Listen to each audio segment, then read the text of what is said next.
Well, hello everyone and welcome back.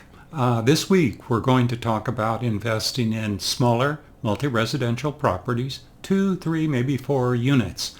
And to go along with that, we're going to be looking at low down payment programs. Specifically, is there one? And the answer to the question is yes, there is a program available. It is through the FHA. So let's get started right now and look at that program.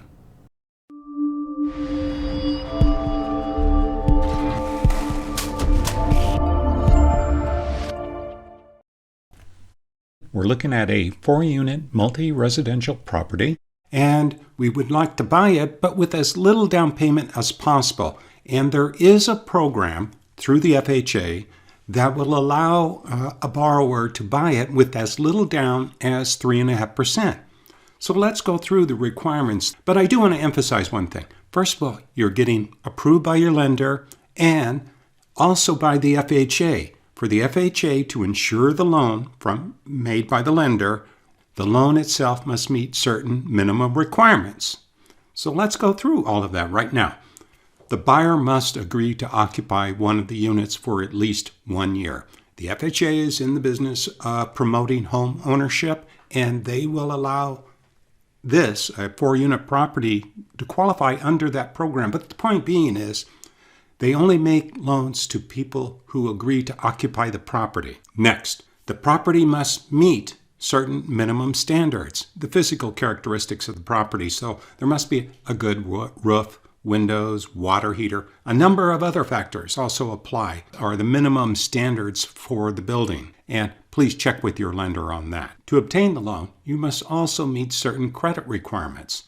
Basically, the borrower must have a minimum FICO score of 580, which is really the same as buying a single-family home through the FHA.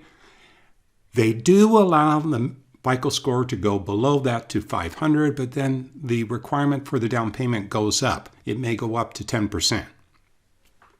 Next, the qualifying ratios.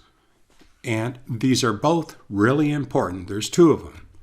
The debt-to-income ratio can be no more than 31%. So how do you calculate that? You take the principal, interest, taxes, and insurance, add to that the mortgage insurance premium, which I'll talk more about later on, and any HOA requirement that might exist, divide that by your gross monthly income. Now, the real trick in terms of the gross monthly income is really how much of the rental income from the property will the lender allow to be used to qualify you for this property? Will they allow all the rental income? Will they allow 90%, 75%? There's no easy answer to that.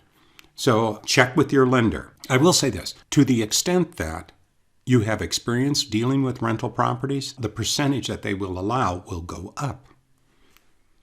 The next ratio is the total fixed payments to income. That can be no more than 43%. And that's calculated by, first of all, you start out with the same as above. All the principal, interest, taxes, insurance, the mortgage insurance premium, plus the HOA, and add to that any car payments and student loan payments. Now, add all of that together and divide that by your gross monthly income, and that ratio can be no more than 43%. There is always room for these ratios to change depending upon other factors that you may have. Maybe you have a lot of money in the bank, something along those lines. If you do, these ratios will change. Now, there's also this issue of money options. And for instance, the seller can pay up to 6% of your closing costs. So that really comes in handy. It will minimize the amount of money that you have to come out of pocket in order to buy the property. And always keep this in mind. The seller cannot contribute towards your down payment. That must come from you. The 3.5% must come from you. If you want to get into these gift letters and things, talk that over with your lender. Next, it is possible to finance certain allowable closing costs. That can include things like, the escrow fee or the title insurance or maybe some recording fees, those type items. Again, check with the lender. And also, it's possible to finance the upfront mortgage premium for the mortgage insurance. Mortgage insurance, there's actually two different pieces to that. There is an upfront fee, and then there's the ongoing fee that's paid on a monthly basis. What they're saying here is that the upfront fee that you pay to get the mortgage insurance, that can be added into or be financed in the loan. Again, minimizing some of the cash that you'll need to close the transaction. And then we get into this, finally, what is the maximum loan amount that the FHA will approve? And that is, I listed out some of the more common ones here, maybe in LA County and Ventura County. They will finance up to $1,395,000. Again, but you'll have to come out of pocket for the 3.5%. And you can see the other areas. If there are other areas that you're considering and need to look that up, and you would like to know what the limits are in those areas, just go to the FHA website /lending, and you will find the loan limits for anywhere in the United States.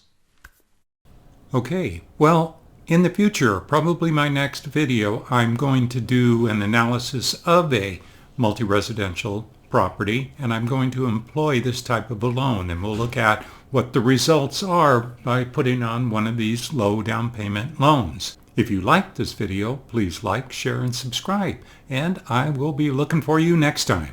Thank you.